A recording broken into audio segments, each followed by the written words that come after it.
अरबी में शहद की मक्खी को नहल कहते हैं। अल्लाह रब्बुल इज़्ज़त ने कुरान करीम में एक सूरत नाजिल फरमाई जिसको सूरह नहल कहते हैं।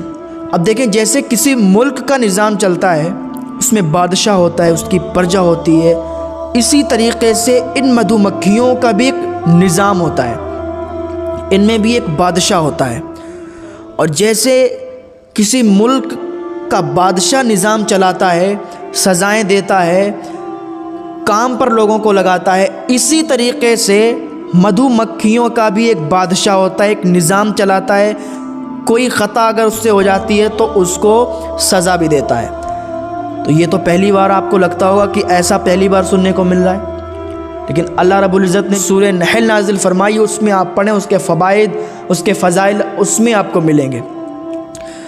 तो देखिए, मधुमक्खी जो छत्ता बनाती हैं तो इतना परफेक्ट इनका छत्ता होता है, तो इनका जो बादशाह होता है तो इन सब मधुमक्खियों में उसकी लंबाई, चौड़ाई, मोटाई सब में ज़्यादा होता है।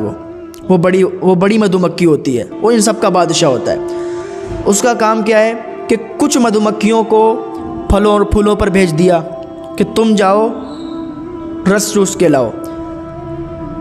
कुछ मधुमक्खियों को हुक्म देता है कि तुम इसमें सुराख करो। छत्ते में आपने देखे होंगे सुराख होते हैं, तो ऐसा लगता है कि किसी इंजीनियर ने उसको डिज़ाइन दिया है, ऐसे सुराख उनके होते हैं, कभी करीब से देखना। कुछ मधुमक्खियाँ पहरा देती हैं और कुछ मधुमक्खियाँ फलों फूलों से रस लाती हैं और वो उन सुराखों में डालती हैं।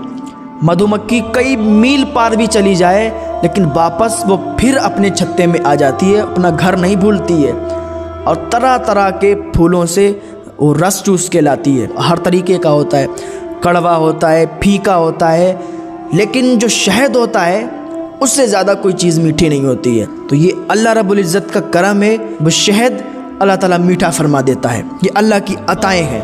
और एक बात याद रखें, मधुमक्खी कभी भी गंदी चीज़ पे नहीं बैठती है।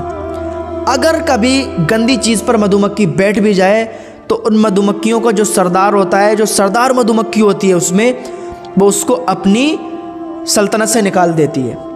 वो उन मधुमक्खियों से उसको अलग कर देती है, उसको सज़ा दिलवा देती है। मधुमक्खियाँ इस तरह रहती हैं जैसे किसी मुल्क का निज़ाम चलता है।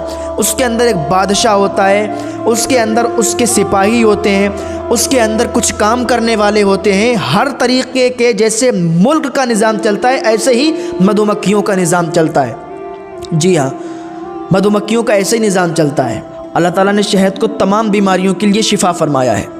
बहुत ज़्यादा बीमारियां होती हैं जिनमें शहद कामयाब होता है। तो अपने अपने घरों में शहद रखें।